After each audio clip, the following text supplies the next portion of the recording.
Hey everyone, welcome to another video. So tonight I wanted to share some thoughts that I had after having a conversation with my dad about the state of the world, and not to get too conspiracy theorist, but my dad has called me an idealist before, and I pride myself on being optimistic and being, you know, always feeling like I may not can control everything out there, but I can control me and I can control the things that I desire, and I don't want her. And I can control my thoughts, my habits, my patterns, my thoughts, and that makes a big difference on my reality. No matter who's president, no matter what's going on in politics around the world, but at the same time, there are going to be things that no, baby, you need to go to bed. There are going to be things that I can't concern myself with or compete with or strive to have or accomplish, because we are just living in an unfair world. And I don't mean that to say that I'm putting myself down or I am kind of giving up in a way, but there's a certain reality that almost reaches into a dark reality that a lot of people aren't going to be able to grapple with and understand. And even if you're not a Christian or you don't look to some of this knowledge that touches on other powers, let's just say that, other influences, other characters in this crazy story, you have to know that we are not alone in this universe. And just like there are animals, other species, there are other things that have their hand in things like business, things like Hollywood, things like politics.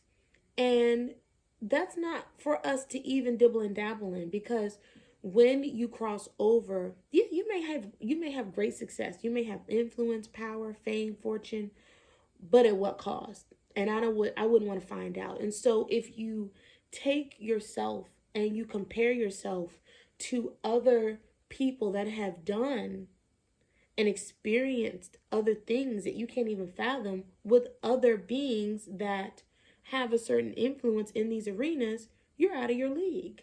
Okay, imagine, what do you call those games? The gladiators used to play, help me, in the arenas. And so they would throw you in the arena with lions and mythical creatures or whatever. Okay, the odds are already stacked against you. Okay, and you can fight to the death, but what is really truly the reality of that when you have this creature or monster or lion that is got the advantage in all these different ways, and it's not even a person, right? But it has an advantage, and it 9 times out of 10 will win. You used to throw slaves in there and all kinds of stuff. Y'all know your history. So if you take that modern day and you say, okay, well, so you're the underdog, but you think that you can compete with things that you can't see, you can't identify, you don't know anything about, you're not on their level. Not that you would want to be on the level, but you're not on the level. You don't have the knowledge, you don't have these connections, you don't have these networks. And I'm not saying these are good things. This is a whole nother playing field. But you're not where they are. You can't have the same things they have. But what happens is it is being masked and repackaged and sold to people like you and I to say, oh, you can do this thing too. You can have these things too. You just got to work hard. You just got to be smart. You just got to be motivated and dedicated. You got to want it. You don't want it bad enough. You don't want the lifestyle. You don't want it bad enough, because if you did, you'd already have these things. And after going so deep with my father on a spiritual level and truly understanding. And this is conversations over the years that, of course, I trust him and I love him, but I know that we've seen things being revealed about Hollywood and politics where we already know that people have done terrible things, signed contracts, and made deals in exchange for da da da da da da da da da. But what have they lost? What did they have to give away? What did they have to sacrifice? Okay? So for you to come up and say, okay, well, I care about politics, I care about economics and people and connection and making this world a better place. So I'm going to work hard in school, get a degree, and jump in these circles and do the right thing, be honest, be hardworking, show up, and prove myself and climb this ladder and make change and influence people. And then I can say, well, I did my part. And then on top of that, because I worked so hard, I will be compensated not only with the gratification of saying I made change, but I earned a lot of money because I invested in myself, because I have a degree, because I'm so smart, because I built all these skills and abilities. And I'm here to tell you that sometimes, most of the times, that just isn't how these things are set up. They need you to be a piece in the puzzle, to give your labor, to give your taxes, to give your blood, sweat, and tears in the ever fleeting pursuit of the American dream. And that is why a lot of people are so tired. That is why a lot of women are so like, we've been duped. And this is all just like, I want a husband to carry me because I do not have the shoulders, the back, the strength, all of the things to even compete in just the working world, much less all of those other loopholes and trappings that there are. Income creep is another thing that gets you, because as soon as you get that little raise, that little bonus, that little extra $2 or $3, which is supposed to make such a big difference and get you to at least a $50,000 salary point, you will be surprised how much more you still want to, okay, well, I have to have the new car. I fell into it. I really wanted my new car. I bought my car. So I'm not talking about anything that I don't know. Okay? You're going to want to have the nice things because that is what we've been taught the success is. That is what we've been brainwashed to want to compare ourselves to.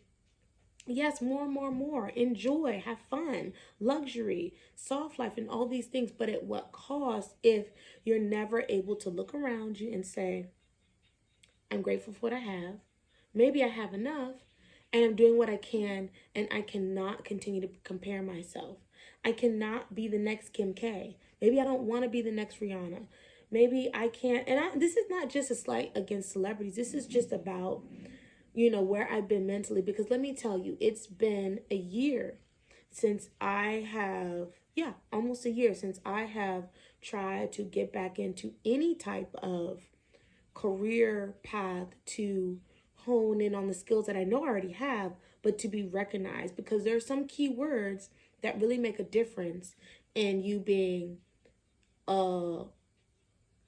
pretty poor as far as salary goes, or hourly, versus, okay, you're over the upper 40, 50,000 hump, right? Okay. And this is for the people that don't have degrees, or maybe you do have degrees. I don't know a lot of people that have college degrees that are like, oh, woo, I'm making so much money, I'm good to go. That is very rare. I have not talked to a lot of people that, kids or no kids, are making decent money and good.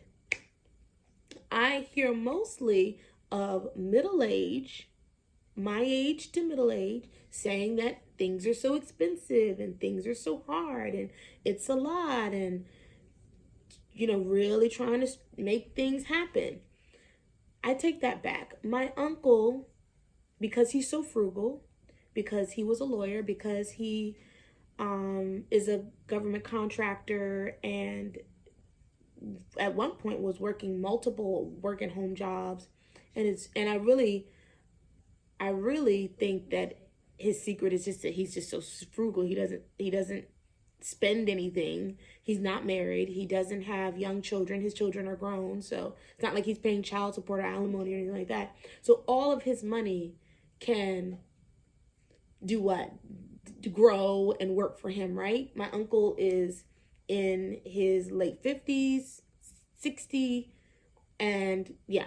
So, and my dad is retired, multiple streams of income, retired military, retired firefighter. So they're the only two people that I've never heard complain about economic distress. Okay? But they're men and they're older and they've had time to amass their wealth and their success and learn along the way.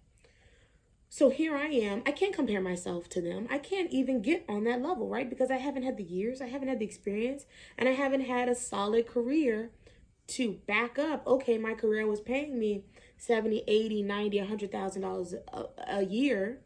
I know my dad was making that back in the 90s as a firefighter, especially the area that he was in. And to be able to support the family that he had. My mom stayed at home. My mom was a homemaker. She homeschooled us. We had a garden. My dad has bought multiple houses in my lifetime. If we rented, I don't remember us renting. I think maybe they rented earlier on when I was a baby. I was the first. So I'm giving background because everyone else is like, oh, things are so expensive. And I don't, the economy. And I'm like, y'all are stressing me out because I can't concern myself with that. If something is expensive, I just put it down. But I pride myself on saying, okay, it's not expensive, it's just a not now. It's just a maybe later, or let's, figure it out. But I'm never going to profess out my mouth, I can't afford something, or things are expensive, or I don't have enough. And I've shared on this channel, I do have multiple streams of income, and I refuse to mentally put myself there where, oh, my 2 child support and my allowance and my side hustles and my savings is not enough to float me. Okay? Now, am I shopping in Tyson's Corner all the time? And do I buy luxury bags? And do I zip to New York at any given time? And fly here and fly there? And do luxury hauls and show y'all all this expensive stuff? No. But to me, I've been actively working on the power of contentment, the power of you've done enough. If it's not working, leave it alone, and do not stress yourself out, and do not continue to compare yourself to, you gotta make $100,000, be a millionaire, retire early, because all these things can stress you the fuck out. All these things can make you feel like you'll not never get there, but if, again, going back to my original point, if the playing field was never designed for your success, or the people that are in this arena are not who you think they are, working with what you think they've got, which is just a degree and drive, you're gonna drive yourself crazy. And I hate to get all woo-woo on you guys, but one thing about all that P. Diddy stuff, and if you guys know anything about like deep Hollywood secrets and all that stuff, it's all the same stuff. It's all the same. Be careful who you know. Be careful what you're willing to do for fame and money, even if it pertains to, even if you're not in the limelight. Let's take Hollywood and being a star out of it. Okay? There are people who have earned their wealth by just simply cutting corners, scamming others, stealing from others. And I'm not trying to say that all wealthy people only got it that way. I refuse to believe that. But I'm saying be careful how quickly you think this is all supposed to play out. And I'm reminding myself this. Be careful. And let me back up a little bit, because when I was interviewing for this project coordinator position, at this really cushy place, and I shared with you guys that I didn't get the job, but I interviewed all the way up to with the director, and it was a really good experience, and it really just taught me what I needed to do to go back to the drawing board to be more prepared. Like, I need a procurement experience. I need to kind of break into construction or another field other than healthcare to build up, to be noticeable, to be marketable, and to be competitive. Okay, I'm not the only one out here trying to get a cushy office job that pays $53,000 a year to manage projects or to be an assistant or even administrative assistant. Like, I'm not the only one. Okay, so the guy that helped me first, put me on to that job, blah blah blah blah. He's been back and forth. He sent me a couple of government positions, and he was really helping me like tailor my resume and use the keywords and all this stuff. And another job came up. I was getting ready to apply, and he was like, actually, no, don't apply. It's not really what it seems to be. So he's like on the inside. And he said something to me that really struck me and made me like, yeah, just relax. Because he was like, did you apply yet? And I was like, no, I haven't until the 8th. I was going to. Long story short, he was like, just be patient. Just keep riding it out. Because what I've learned in my years, which he's older than me too, what I've learned is that if you rush and get desperate, you won't be happy and it won't be what you want. And I was like, because I needed to hear, I know that, but I needed to hear it from someone else who makes more money than me, is where I want to be, and has the experience and the clout to back it up. And so it's like, yeah. Just, Ashley, just chill. Because when you start getting desperate, when you start getting antsy, when you start like, oh my God, okay, maybe I should just work for Amazon. And nothing against Amazon, but it's not really it's not the pathway. You know what I mean? Maybe I applied for a librarian job. I applied for, what's another, oh my God, military recruitment office. Random. I applied for a vet receptionist. Random. I've applied for, and it was getting to the point where I was like, you know what? You are wasting time, energy, and peace of mind, because you already know that this is not going to take you where you want to be. You see what I'm saying? So if you can imagine someone like me trying to break into all the other industries and everyone else is there, and you're like, well, how did they get there? And I'm busting my ass and trying to prove myself and blah, blah, blah, blah. When you have no idea, there is a back door that people have said, you know what, fuck it. I'm about to just do it like this because I ain't seen no other way. And the people are waiting for them to be like, yeah, okay, she's desperate. She's willing to do anything. Come on in. It's not about your talent. It's not about any of those things. It's not about you as a person. They don't care about you. They can't care about you because they're not of this world. They are in the business to use you as property, and when you are used up and can no longer serve them, you are disposable. So who wants to live like that? And there's so many references and little tidbits throughout time that really allude to it. It becomes quite divisive, because it's like, okay, you don't need to be mad at the rich and think that money is the issue. But understand that money is the root of all evil, in the sense that if you get desperate enough, people have been willing to sell their souls. Okay, so do things that they can't sleep at night. They will regret and hate themselves. Okay, sell their children, steal from their mama, push their mama off a bridge for an insurance check, like crazy. Let's keep it real. So it's not to say, I'm not saying, oh, so we're just going to live under a rock and we don't like money. We don't like shopping. We don't like spending. Money is the evil. No, it's when you start losing yourself in the pursuit of, even with me, getting desperate and thinking that like, oh yeah, I can just get out here and trade my time for money and I'm going to be satisfied doing anything. I'll do anything at this point. No, I won't.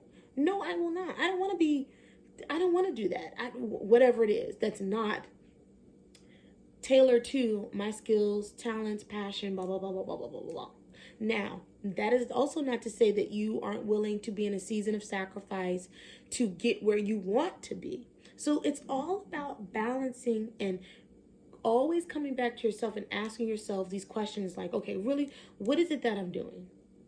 What is it that I'm really, truly trying to accomplish here? Am I trying to break into an industry as just an administrative assistant so that then once I get in there and network and collaborate and build rapport, then I can ask the manager or the director, hey, can I help with this project? And then they say, sure. And then you start building those skills, working on that project. I'm using this example. So then they say, you're so capable. You're so good at this. And then you say, matter of fact, I just finished my bachelor's degree, or I just finished my PMI training, project management, certificate. So do you think I could take on more responsibility? Or, wow, look, there's an internal position that just came open. Can I apply? And they say, sure, yeah, move on up. Here's a bonus. Here's a step up. So you slowly work your way up through that business or that corporation. There's nothing wrong with that. I'm not talking about that. That's a very clear and defined path to your goal. Okay, whatever your goal is. I just use it as an example. But when I say you're just going to, for example, fly out to California with no savings, no plan, and think that you're going to just take little side acting roles and figure it out and sleep in your car or get a roommate and then just see if you can just keep climbing, and you're just like, but I really don't know. And then hopefully someone will notice your raw talent and your passion and your dedication, and then you can meet this person and that person and just hobnob your way to the top. Like, you're one in a gazillion, because everybody's out there doing the same thing. And there's a lot of talent and I hate to go back to like Hollywood and stuff like that, but a lot of people are talented. There's potential everywhere. But are they going to pick you when they could pick someone that is super uber desperate and willing to say they can exploit you? And this is the thing that came to light in a lot of things. If you're like, I want to get this role based on my sheer acting talent, because they were screening, or what do you call it, like casting for a black woman in her 30s to play this role, and someone else says, well, I don't fit that role, but I'm willing to sleep with the director, who do you think they're gonna pick? So this is what I'm talking about. If someone knows that someone over here is willing to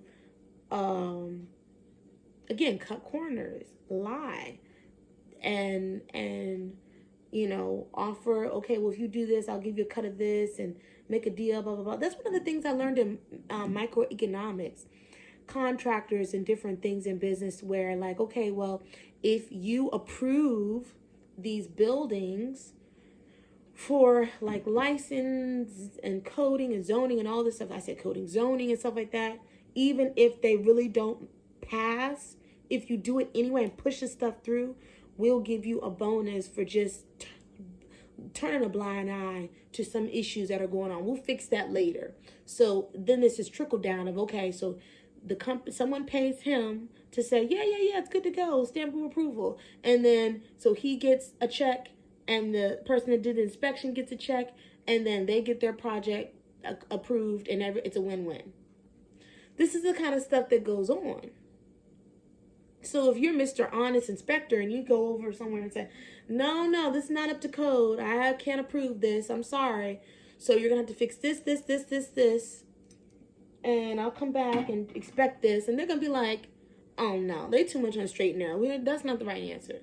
You think they're going to work with you again? You think they're going to be repeat customers? you Mr. Square, you know what I mean? Or Mrs. Square. Insurance claims and things like that. Like, come on. So it's a lot. But I say that to say, not that you can change it, not that we're gonna go up in arms and fight it and get on shout it in the streets, because a lot of people have lost their lives to reveal the truth. A lot of people have lost their life's work.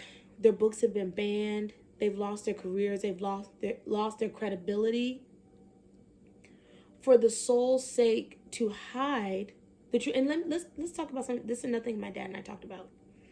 These people that, we are trying to spread the misinformation of false, what people are saying are fact. They go through all this trouble to audit and take these sites down and fact check this stuff. But I thought there was freedom of speech. What they're really saying is this is the truth that we cannot let get out into the wrong hands. The wrong hands is the mass of people. You can say shake ass, you can be butt naked, you can cuss, and I cuss, but I'm just saying, you can say whatever you want to say, as long as it's not the truth that will dismantle certain structures and powers that be. Okay? Point blank, period. So when someone writes a book and then they disappear, you're like, so what was in the book? Because they got a whole lot of trash tabloids out here. They got a whole lot of other stuff that, should be problematic, but it's not. It's artistic license, and it's it's fantasy, and it's all these things where you're just like, that's dark and deviant and sadistic. Like, who would now, I'm not knocking horror or anything like that. I'm just saying, ask yourself, whenever you start being down on yourself, you need to think about what's really going on, if you can even see the world like this. This is another perspective. So when you start getting down on yourself and wondering why you can't be the next Elon Musk, ask yourself,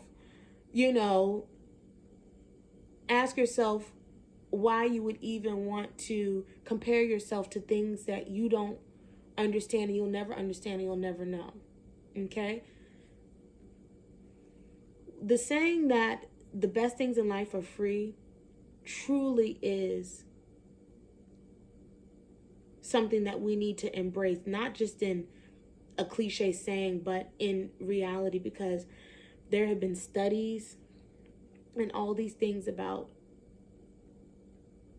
asking people like that don't have their health, that are, at the end of life, and they say, well, what was the most important thing, and what was so special to you, and blah, blah, blah, blah. They don't talk about their money and their name and their clout and their success. They talk about family. They talk about simple things in life, and the little things in life, and freedom and peace and all these things. Okay, so just especially as women, because when we talk about the soft life, we talk about self-care, though that is totally against and the opposite of this grind world that they will have you perpetually in if you're not careful. So for me, I can look at it two ways, and I hope this helps someone out there. You can say, oh, I've been unemployed for a year, 9 to 5 corporate, cushy, fancy, whatever. Or you can look at it like, wow, it's been a year since I have been in a job search market. The best thing hasn't found me yet, but I somehow, someway, I've still been able to pay my bills and have some left over. Took a couple trips. I did what I could within my means, and life is still good. And I still have so much to be thankful for. See the differences? See how I worded that instead of beating myself up and saying, oh my God, I don't have this, I don't have that, and I'm behind and I can't catch up, and I just wish that I had money. And prestige, and a title to make me feel better. But I already know that once I get the job, I'm going to have early mornings. I'm going to have some help with my girls. I'm going to have to pay somebody to help me with my girls.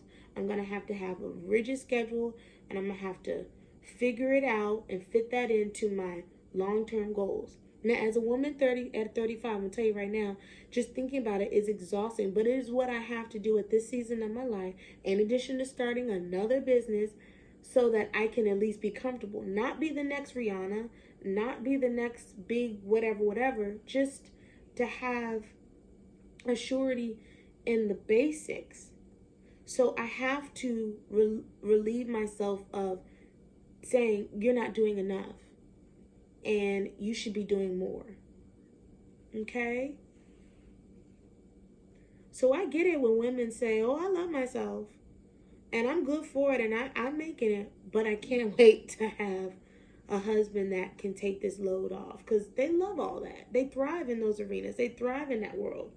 And I know I'm so thankful that my mom didn't have to experience that. And, you know, I remind her, you wouldn't know how to do it because you've never had to do it. My mom works because she wants to. I work because I have to. Now, I refuse to be with the man that's going to take me backwards. So, it is what it is. But we are thankful. And I just wanted to offer that because we can't beat ourselves up. We can't compare ourselves to a board game that you can't see the players. You don't know their moves. You can't even see the pathway. Okay? This is not Monopoly. This is not Monopoly. This is what they say. This is chess, not checkers. Okay? You don't know what the rules are, if any. You don't understand, so you can't even begin to try to insert yourself into that world. So just cut yourself some slack, please, and do not envy what you do not understand. Do not envy what you do not know.